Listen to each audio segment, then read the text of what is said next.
생명의 샘가 이영훈 목사입니다. 오늘은 5월 6일 금요일이죠. 우리는 여호수아를 묵상해 왔는데 오늘이 67번째 시간으로 여호수아의 묵상 마지막이죠. 24장 29절에서 33절까지는 순종의 지도자 여호수아가 죽다라고 하는 주제입니다.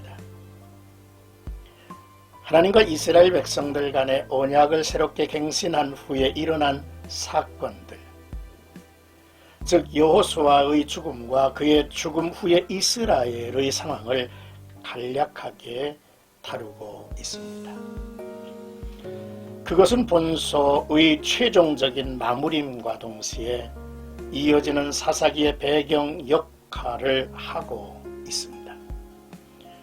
본문의 내용은 순종의 사람 여호수아의 죽음과 장사, 그리고 그 후의 일들, 애굽에서 가져온 요셉의 유고를 장사한 것과 제사장 엘르아살의 장사가 기록되어 있습니다. 먼저 29절에서 30절까지는 가나안 정복 시대의 지도자 여호수아의 죽음을 기록하죠.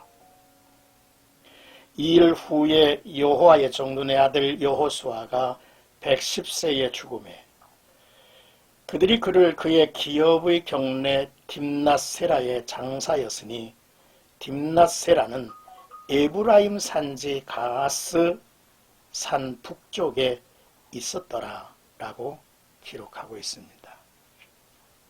이 일 후에 라고 하는 말로 시작하고 있는데 이는 여호수아가 그의 생애의 마지막 사역을 마친 후 죽음을 맞는다는 의미죠. 모세의 뒤를 이어 이스라엘을 가나안으로 인도한 여호수아가 110세에 죽었습니다. 그가 죽었을 때에 모세처럼 여호와의 종이라는 칭호를 받죠. 이런 칭호는 그가 이스라엘을 인도할 때에 철저하게 하나님의 뜻에 복종하였음을 밝혀줍니다. 그는 오랜 세월 동안 하나님의 말씀에 순종하며 살았죠. 그리고 마침내 약속의 땅에 묻힙니다. 그가 장사된 딥낫세라를 기업의 경내라고 했는데요. 이는 여호수아가 믿음과 순종으로 마침내 약속의 땅을 차지하였다는 것을 의미하죠. 또한 누구든지 한 번 죽는 것은 정한 것이라는 말씀대로 그 성취됨을 보여주고 있습니다. 믿는 자에게 죽음은 어떤 의미가 있을까요? 성경을 두루 살펴보니까 죽음은 열조에게로 돌아가는 것이다. 죽음은 잠을 자는 것이다. 죽음은 주와 함께 거하는 것이다. 육신의 장막을 벗는 것이다. 낙원으로 옮겨가는 것이다. 하늘에 있는 영원한 집으로 돌아가는 것이다. 그리고 평안히 안식하는 것이라고 하는 그런 가르침을 성경에서는 주고 있습니다. 어쩌면 여호수아의 죽음은 이 같은 안식의 자리에 이제 머물게 됐다는 것을 의미하죠. 이제 31절 이스라엘의 섬김이라고 하는 내용이죠. 이스라엘이 여호수아가 사는 날 동안과 여호수아 뒤에 생존한 장로들, 곧 여호와께서 이스라엘을 위하여 행하신 모든 일을 아는 자들이 사는 날 동안 여호와를 섬겼더라 했습니다. 여호수아가 죽은 이후에 과연 이스라엘은 어떻게 되었을까? 궁금함이 있죠. 하나님을 향한 이스라엘의 섬김은 여호수아가 생존해 있는 동안, 그리고 장로들이 생존해 있는 동안에는 지속되었다는 거죠. 이러한 모습은 사사기에서도 반복됩니다. 이는 가나안 정복의 1세대가 살아있는 동안에만 여호와의 언약을 기억하고 그 언약에 충실하였다는 것을 말해주고 있죠. 하지만 그 이후 시대에는 경험적 신앙이 아니었습니다. 비록 조상들이 여호와 하나님만 섬기기로 서약하고 후손들을 위해서 성소 옆에 언약의 기념비를 증거물로 세웠으나 기념비만으로는 후대의 사람들을 하나님 편에 머물게 하는 데는 충분하지 않았고 어려운 일이었습니다. 후손들은 하나님과 맺은 언약을 소홀히 여겼습니다. 그 언약을 배반하며 우상을 섬기게 된 것이죠. 그렇습니다. 역경과 시련을 통해 형성된 신앙만이 견고하고 오래 지속이 되죠. 그러므로 믿는 자들은 날마다 하나님과의 친밀한 교제를 통해서 하나님의 위대하심과 놀라운 손길을 삶 속에서 계속 경험되어져야 한다고 하는 사실을 깨닫습니다. 시편 16편에 보면 나를 훈계하신 여호와를 송축할지라 밤마다 내 양심이 나를 교훈하도다 했습니다. 그래서 고린도후서 13장에 봐도 주 예수 그리스도의 은혜와 하나님의 사랑과 성령의 교통하심이 너희 무리와 함께 있을지어다 라고 했습니다.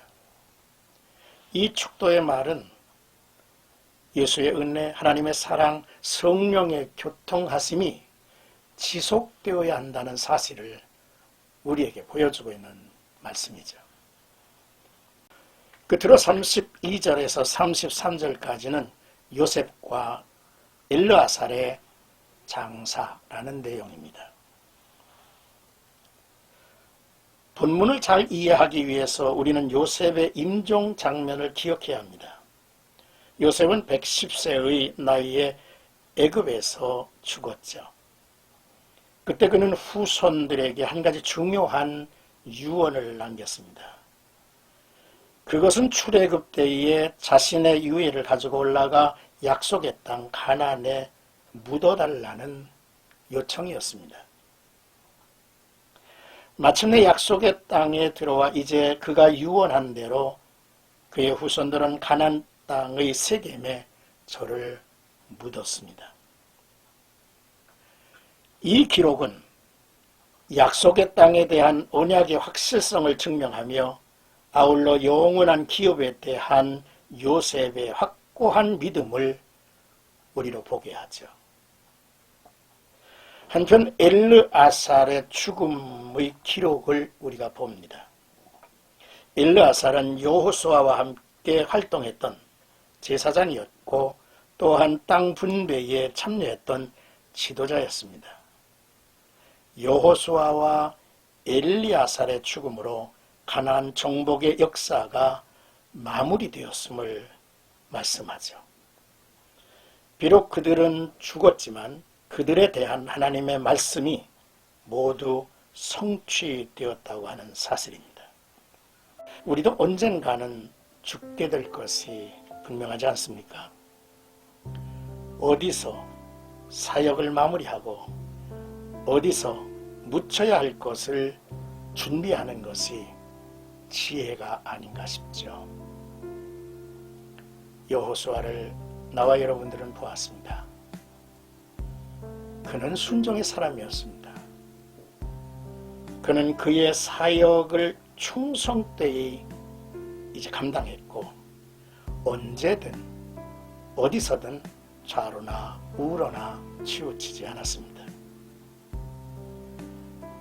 그는 자기의 가정을 신앙으로 지켰고 다음 세대를 향하여 저는 최선의 준비를 했습니다. 그는 하나님이 맡기신 사명을 완수했죠. 이와 같이 여호수아의 아름다운 모습을 우리가 지켜보며 저가 이처럼 성공적인 삶을 살다 간 것은 늘 하나님의 말씀을 주야로 묵상하며 하나님과 동행하는 법을 저는 알았기 때문이고, 또한 그러한 삶의 모습을 우리에게 전해주어서 큰 은혜가 아닐 수가 없죠. 오늘도 나와 여러분들의 삶 속에 여호수아 같은 삶의 모습으로 이 땅에 스토리를 남기는 은혜 있기를 축복합니다.